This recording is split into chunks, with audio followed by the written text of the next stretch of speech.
Emmanuel was the son of a wealthy billionaire, Mr. Andrew, living a life of luxury and extravagance in his opulent mansion.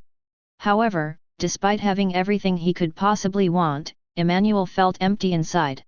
He had been dating various girls, but they all seemed to have one thing in common: they were only interested in his wealth and status. Frustrated and disillusioned, Emmanuel decided to take a drastic step. He told his mother that he would leave his mansion, his wealth, and his privileged life behind and start anew in a different town. He chose Surulere, a bustling city far from the glitz and glamour of his former life. In Surulere, Emmanuel assumed a new identity, shedding his designer suits for a simple uniform. He took on a humble job as a security guard at a local shopping mall, determined to blend in and find genuine connections. He met a girl Adirant at Surulere, claiming she loves him for who he is, not knowing that she already know who he is, the billionaire's child. On one faithful day Emmanuel heard Adirant making a call at the back of his house saying, "Emmanuel doesn't know that I know who he is, I will leak all his wealth and dump him." She said, "How will I date a poor man?" she said. Emmanuel heard her conversation and he was heartbroken. Then he left her and moved on. One fateful evening, while on duty, Emmanuel spotted a beautiful young woman named Bola. She worked at a small bakery stall within the mall, her bright smile illuminating the entire space. Emmanuel was immediately drawn to her warmth and kindness. For weeks, Emmanuel mustered the courage to approach Bola, fearing rejection or, worse, being recognized as the billionaire's son. Finally, one evening, he casually struck up a conversation, introducing himself as Emmanuel, the security guard. Bola was charmed by Emmanuel's humility and genuine interest in her life.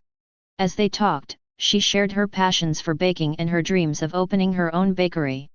Emmanuel found himself captivated by her authenticity and kindness. Their conversations turned into regular meetings, with Emmanuel often joining Bola on her breaks. They discovered shared interests in music, literature, and old movies. For the first time in his life, Emmanuel felt like he was being seen for who he truly was, not just his wealth. As their connection deepened, Bola began to notice the little things about Emmanuel: his kind heart, his infectious laughter, and his unwavering optimism. She fell for the man, not the image or the status. Months passed, and Emmanuel realized he had found his soulmate Bola. He revealed his true identity, fearing it might change everything. But to his surprise, Bola wasn't fazed. "I love you, Emmanuel, not your wealth or status," she said, her eyes shining with sincerity. "You're the same person I've grown to love, kind, humble, and genuine." Overjoyed, Emmanuel knew he had found his true love.